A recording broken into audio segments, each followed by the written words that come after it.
ಮೊದಲು ಒಂದು ಪಾತ್ರೆಗೆ ಮಟನ್ ತೊಗೊಂಡಿದ್ದೀನಿ, ಕ್ಲೀನಾಗಿ ವಾಶ್ ಮಾಡಿ ಇಟ್ಕೊಂಡಿದ್ದೀನಿ. ಅದಕ್ಕೆ ಮಟನ್ ಸಾಂಬಾರು ಪುಡಿ ಮತ್ತು ಈರುಳ್ಳಿ ಎರಡೂ ರುಬ್ಬಿ ಆ ತೊಳೆದಿರೋ ಅಂಥ ಮಟನ್ಗೆ ಹಾಕೋಬೇಕು.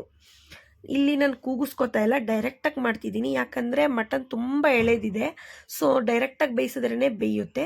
ನೀವು ಏನಾದರೂ ಎಳೆ ಮಟನ್ ಇಲ್ಲ ಬಲ್ತಿರೋದಾದರೆ ಕುಕ್ಕರ್ಗೆ ಹಾಕಿ ವಿಶಿಲ್ ಹೊಡೆಸ್ಕೊಳ್ಳಿ. ಈಗ ನೋಡಿ, ಈ ಥರ ಸ್ವಲ್ಪ ನೀರು ಹಾಕಿ ರುಬ್ಬಿರೋದನ್ನು ಹಾಕಿ ಮಿಕ್ಸ್ ಮಾಡಿ ಗ್ಯಾಸ್ ಸ್ಟವ್ ಆನ್ ಮಾಡ್ತಾಯಿದ್ದೀನಿ.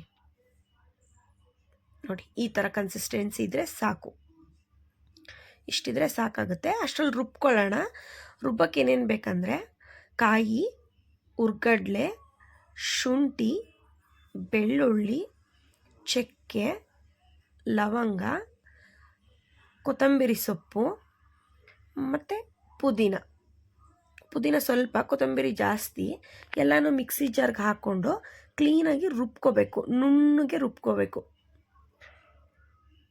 ಕ್ಲೀನಾಗೆಲ್ಲ ರುಬ್ಕೊಂಡು, ಜಾಸ್ತಿ ನೀರು ಹಾಕ್ಕೋಬಾರ್ದು, ಸ್ವಲ್ಪ ಗಟ್ಟಿಗೇ ಇರಲಿ. ಕ್ಲೀನಾಗಿ ರುಬ್ಕೋಬೇಕು, ಎಲ್ಲ ಫೈನ್ ಪೇಸ್ಟ್ ಆಗಬೇಕು, ಆ ಥರ ರುಬ್ಕೋಬೇಕು. ನೋಡಿ, ಈ ಥರ ಇರುತ್ತೆ ರುಬ್ಬಿರೋದು. ಈ ಥರ ಕ್ಲೀನಾಗಿ ರುಬ್ಬಿದ್ಮೇಲೆ ಇಲ್ಲಿ ಮಟನ್ ಕುದೀತಾ ಇರುತ್ತೆ ನೋಡಿ, ಆ ಸಾಂಬಾರು ಪೌಡರ್ ಹಾಕಿರೋದು ಕುದೀತಾ ಇರುತ್ತಲ್ಲ, ಆ ಇದಕ್ಕೆ ಮಟನ್ ಬೆಂದಿದೆಯಾ ಅಂತ ನೋಡಿಕೊಂಡು ಮುಕ್ಕಾಲು ಭಾಗ ಬೆಂದಿದೆ ಅಂದ ಮೇಲೆ ಈ ರುಬ್ಬಿರೋ ಅಂಥ ಮಿಶ್ರಣನ ಹಾಕ್ಕೋಬೇಕು. ನೋಡಿ, ಈಗ ಈ ಥರ ಹಾಕ್ಕೋಬೇಕು. ಮತ್ತು ಚೆನ್ನಾಗಿ ಒಂದು ಒಳ್ಳೆ ಮಿಕ್ಸ್ ಕೊಡಬೇಕು. ಮಿಕ್ಸ್ ಕೊಟ್ಟು ರುಚಿಗೆ ತಕ್ಕಷ್ಟು ಉಪ್ಪನ್ನು ಸೇರಿಸ್ಕೋಬೇಕು. ಕ್ಲೀನಾಗಿ ಮಟನ್ ಬೇಯಕ್ಕೆ ಬಿಟ್ಬಿಡ್ಬೇಕೀಗ. ಕ್ಲೀನಾಗಿ ಬೇಯುತ್ತೆ ಅದ್ರ ಪಾಡ್ಗದು, ಚೆನ್ನಾಗಿ ಕುದೀಲಿ. ನೋಡಿ, ಚರ್ಬಿ ಎಲ್ಲ ಎಷ್ಟು ಚೆನ್ನಾಗಿದೆ ಅಂದ್ಬಿಟ್ಟು.